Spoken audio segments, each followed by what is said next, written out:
নির্বাচনে আর মাত্র 2 দিন বাকি। এখন আমরা যেটা করছি যে হলে হলে স্টুডেন্টদের সাথে মুভ করা, কথা বলা, এই ব্যাপারে আসলে বেশি এফোর্ট দিচ্ছি। আর পাশাপাশি এখানে একটা বড় টাস্ক হয়ে পড়েছে ভোটারদেরকে আসলে ভোট কেন্দ্র পর্যন্ত নিয়ে আসা। তো আমি যেটা চেষ্টা করছি, যখনই ভোটারদের সাথে দেখা হচ্ছে তাদেরকে আমি বিনীত অনুরোধ করছি, আপনারা যাকেই ভোট দেন আপনারা কিন্তু অবশ্যই ভোট দিতে আসবেন। এবং আবাসিক অনাবাসিক সব স্টুডেন্টদের কিন্তু 17 বছর পর আমরা একটা প্রথম আশা করি একটা ফ্রি অ্যান্ড ফেয়ার ইলেকশন আমরা পেতে যাচ্ছি। এখন এসে যদি ছাত্রছাত্রীরা তাদের ভোটিং রাইটটা প্র্যাকটিস না করে, তাহলে কিন্তু সবার জন্যই বলা যায় সামনের দিনে ডাকসুটাকে রেগুলার করা আমাদের জন্য কঠিন হয়ে যাবে। তো আমি যখন স্টুডেন্টের সাথে কথা বলছি, মেয়ে বিশেষ করে ফিমেলদের সাথে কথা বলছি, তাদের বারবার করে বলছি যে আপনারা অবশ্যই আসবেন, ভোট দিতে আসবেন, কারণ ভোটটা হচ্ছে আপনার নাগরিক অধিকার। আপনি যদি ভোট না দেন তাহলে প্রার্থীদের জন্য এটা কষ্টকর। আর আরেকটা কথা হচ্ছে, আমি বারবার একটা কথা বলছি, নারী শিক্ষার্থী যারা নারীরা প্রতিনিধি আকারে সেন্ট্রালে দাঁড়িয়েছে, তাদের কিন্তু দেখা যাচ্ছে অনেক প্রতিবন্ধকতা পার করেই কিন্তু এখানে প্রার্থিতা গ্রহণ করতে হয়েছে। সেক্ষেত্রে নারীরা যাতে যখন ভোট দেওয়ার সময় তারা যাতে নারীদের যে স্ট্রাগল সেই বিষয়টা মাথায় রেখে হচ্ছে তারা ভোটটা দেয়। এবং আমরা বারবার বলছি যে এটা যোগ্য প্রার্থী যাতে ভোট দেয়। আমাকেই দিতে হবে, যদি আমাকে মনে করে যোগ্য প্রার্থী না, সে নাও দিতে পারে, কিন্তু ভোটটা তাকে দিতে আসতে হবে। এবং আমরা বারবার বলছি যে কোনোভাবেই হোক আপনি ভোট দিতে আসবেন, ভোটটা কোনোভাবে মিস করবেন না। আর নারীদের তো একটা বড় বিষয় যে 47% মেয়ে ভোটার। তো 47 মেয়ে ভোটার যদি হচ্ছে ভোট কেন্দ্রে আসে, তাহলে কিন্তু ভোটার টার্ন আউট 35,000-এর বেশি হয়ে যাবে। সো আমরা এটাই আশা করি যে মেয়েরা হচ্ছে গণহারে এখানে ভোট দিতে আসবে। সো আমরা ওখানেই বেশি বেশি উৎসাহিত করছি। আপনার ইশতেহার কি আসলে শিক্ষার্থীদের সম্পূর্ণ আকাঙ্ক্ষা পূরণ করতে পারবে? আমরা আসলে আমাদের ইশতেহারের মধ্যে একদমই ইমপ্র্যাকটিক্যাল কিছু রাখার চেষ্টা করিনি।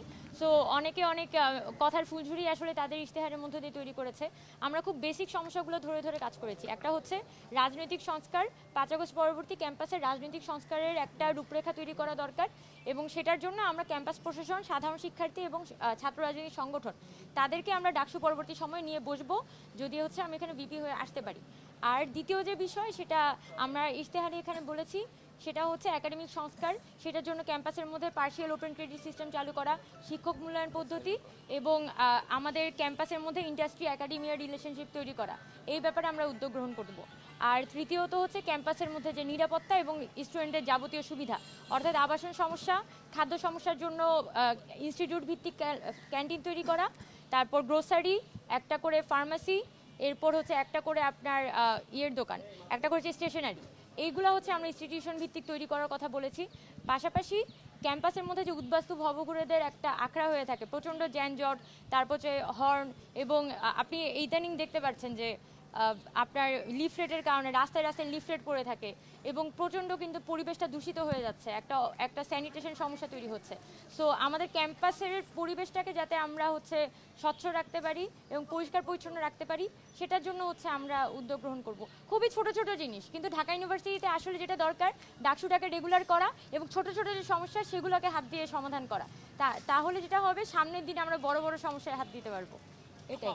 মেয়েদেরকে ভোট কেন্দ্রে নিয়ে আসা চ্যালেঞ্জ কেন মনে হচ্ছে আপনার?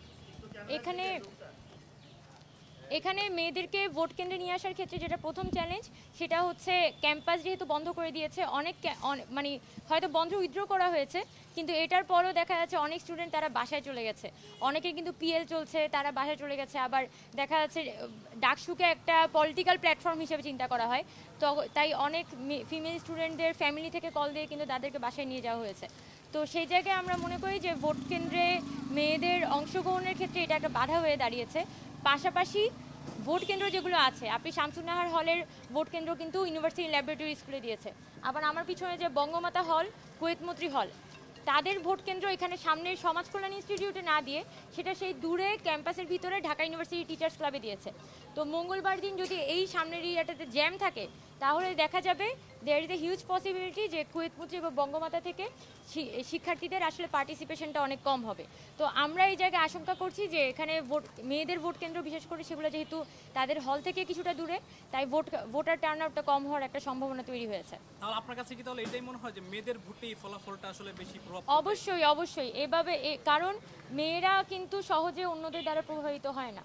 মেয়েদের দেখা যায় নিজস্ব একটা যুক্তিসঙ্গত চিন্তা থাকে, নিজস্ব পারসেপশন থাকে, সেটা এবং তারা কিন্তু স্বাধীন চেতাভাবে ভোট দেওয়ার ব্যাপারে বেশি আগ্রহী থাকে। তো এই 47% মেয়েরা আসলে কোথায় ভোট দিচ্ছে সেটার উপর নির্ভর করবে আসলে সামনের দিনের ক্যাম্পাস এবং সামনের দিনের ডাকসুর গতিমুখটা আসলে কোন দিকে হবে।